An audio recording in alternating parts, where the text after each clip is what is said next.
Good morning class, I am Govind Vyas. Today it is our turn to solve question number 6 of exercise 10.1. Okay, so the figure of question 10.1, exercise 10.1 question number 6 is drawn here, and let me read the question for you. The question says, in this figure, triangle PBC and triangle QBC are situated on the opposite sides of common base BC. Since this is BC, this BC is part of upper triangle PBC, and this BC is also the part of lower triangle QBC, right?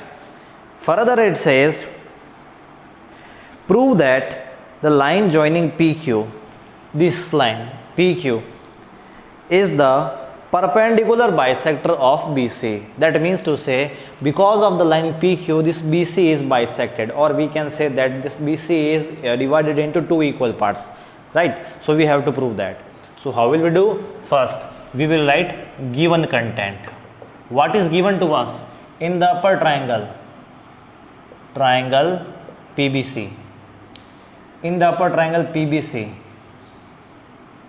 P is, see, this distance and this distance is equal.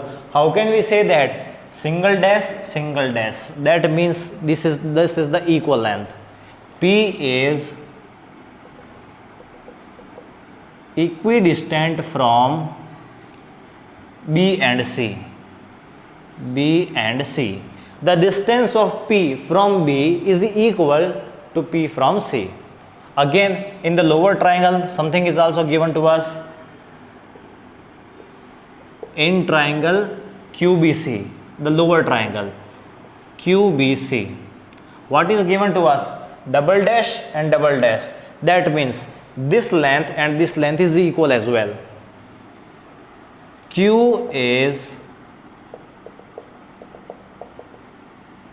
equidistant from B and C. Same thing. What we have to prove now? To prove, what we have to prove? PQ is perpendicular bisector of BC. PQ is the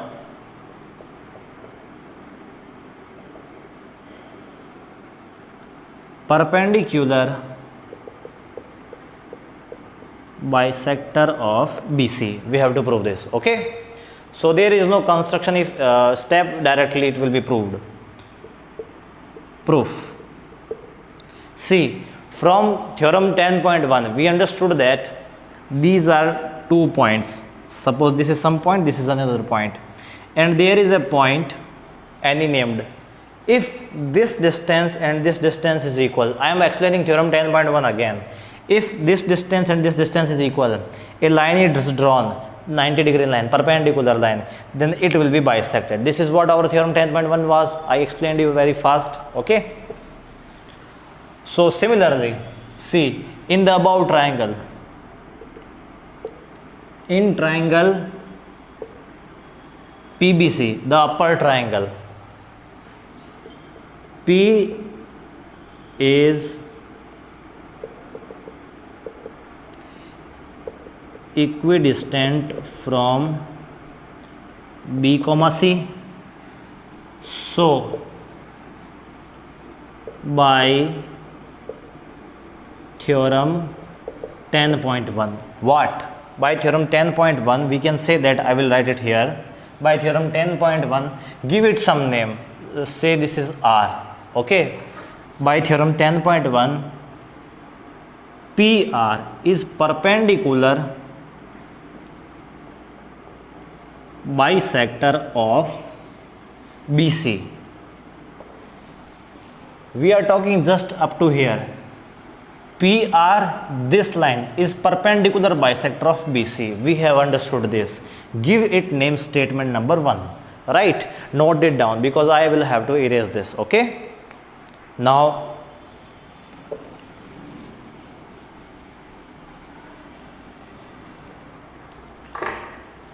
we will talk about the lower one triangle.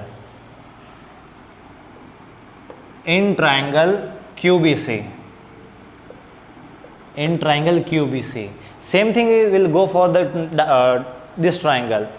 Q is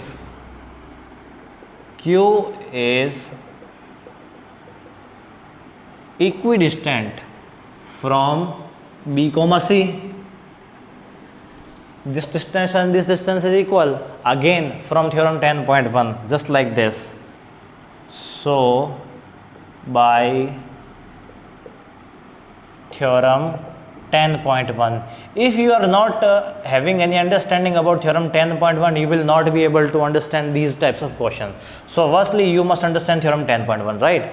So by theorem 10.1, what can we say? We can say that QR is again perpendicular bisector of BC. Okay, QR is this line is perpendicular bisector of this. We can say this statement number 2. So by statement number 1 and statement number 2 means to join the statement, what can we say? This line was bisector of this line was bisector of this. So by joining both these lines, we can say PR plus QR, what is PQ, right? So what can we say? By statement number 1 and statement number 2, what can we say? PQ, because firstly we talked about PR, now we talked about QR. Joining them, it will be PQ. PQ is the perpendicular bisector of BC, right? This is proved. This is the way you will prove this question, right? So students, see question number 6 we have solved it. I would like question number 7 is exactly similar to this. So I will not solve question number 7. You yourself will solve, and if you will have any problem, then you can contact me, okay? So in the next lecture, we will not solve question number 7. We will directly move to the question number 8, okay? Till then, like this channel, share and subscribe. Thank you.